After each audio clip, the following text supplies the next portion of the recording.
Hello दोस्तों, welcome back to the channel जहां हम पोएम्स और लिटरेचर को बनाते हैं इजी और इंटरेस्टिंग। आज हम बात करने वाले हैं विक्रम सेठ की एक विटी और thought provoking poem the parrots tale. ये पोएम तो सिंपल लगती है, एक राजा, एक तोता, एक स्कूल, बस। लेकिन अंदर से इसमें छुपी है एक शार्प सटायर हमारे एजुकेशन सिस्टम पर। चलिए कहानी सुनते हैं और समझते हैं इसका डीपर मीनिंग। कहानी की शुरुआत। एक राजा था, पावरफुल, रिच और काफी क्यूरियस भी। एक दिन उसे एक एक्स्ट्राऑर्डिनरी पैरट मिलता है। ये तोता बात करता है, इंटेलिजेंट है और नेचुरली क्यूरियस भी। राजा उसकी बातों से बहुत इम्प्रेस होता है, लेकिन वो सोचता है अगर ये तोता ऑलरेडी इतना स्मार्ट है तो सोचो अगर इसे प्रॉपर एजुकेशन मिले तो ये कितना ज्यादा इंटेलिजेंट हो सकता है। यहाँ से शुरू होती है तोते की शिक्षा यात्रा, जो कि एक ट्रेजेडी बन जाती है। एजुकेशन या पनिशमेंट? राजा ने ऑर्डर दिया, इस तोते को बेस्ट एजुकेशन मिलनी चाहिए। बस फिर क्या था, मिनिस्टर्स, पंडित्स, एडवाइजर्स सब इकट्ठे हो गए। एक ग्रैंड स्कूल बनवाया गया सिर्फ एक तोते के लिए। तोते को एक केज में बंद कर दिया गया और उसके सामने रख दिया गया एक जाइगेंटिक बुक। टीचर्स ने उससे सिर्फ रट्टा मारने वाली पढ़ाई करानी शुरू की।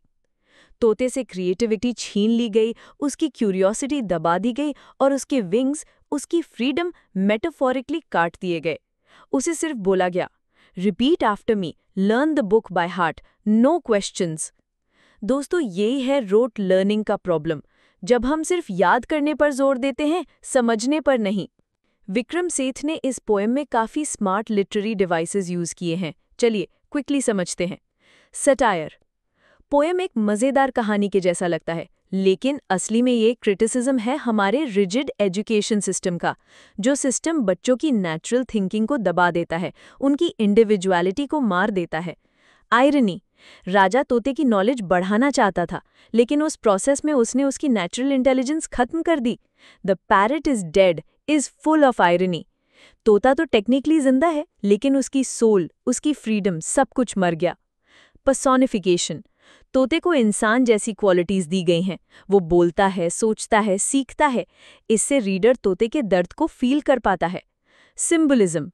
तोता रिप्रेजेंट करता है स्टूडेंट्स को, जो सिर्फ एग्जाम और मार्क्स के प्रेशर में रोट लर्निंग में फंस जाते हैं। और वो बिग बुक सिंबल है हमारे आउटडेटेड, ओवरवेलमिंग सिलेबस का। सो बेसिकली पोएम एक फेरी टेल जैसी दिखती है, लेकिन अंदर से full of deep critical meaning है। टाइम के साथ तोता वीक होने लगता है। वो कुछ सोच नहीं पाता, कुछ समझ नहीं पाता, सिर्फ रिपीट करता रहता है किताब की वर्ड्स। उसकी पर्सनैलिटी गायब हो जाती है और अंत में वो बस एक मैकेनिकल क्रीचर बन जाता है, जो बोलता तो है लेकिन बिना मीनिंग के। और फिर आती है last line, the parrot is dead.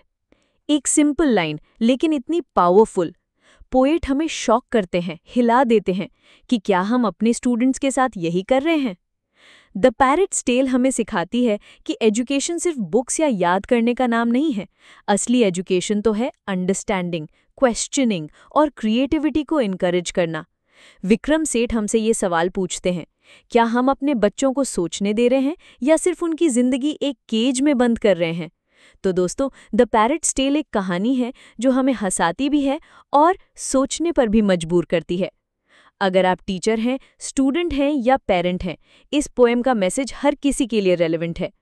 और हाँ, अगर आप अपने नेक्स्ट एग्जाम के लिए लिटरेरी डिवाइसेस या पोएम का मॉरल याद रखना चाहते हैं, तो बस याद रखिए, satire, irony, personification, symbolism. Real learning needs freedom, not pressure. आपको ये पोएम कैसी लगी? कमेंट सेक्शन में ज़रूर बताएं। और अगर आपको ये एक्सप्लेनेशन हेल्पफुल लगी हो तो लाइक, शेयर और सब्सक्राइब करना ना भूलें। मिलते हैं नेक्स्ट वीडियो में एक और अमेजिंग पोएम के साथ। तब तक के लिए पढ़ते रहिए, सोचते रहिए और खुश रहिए। Thank you.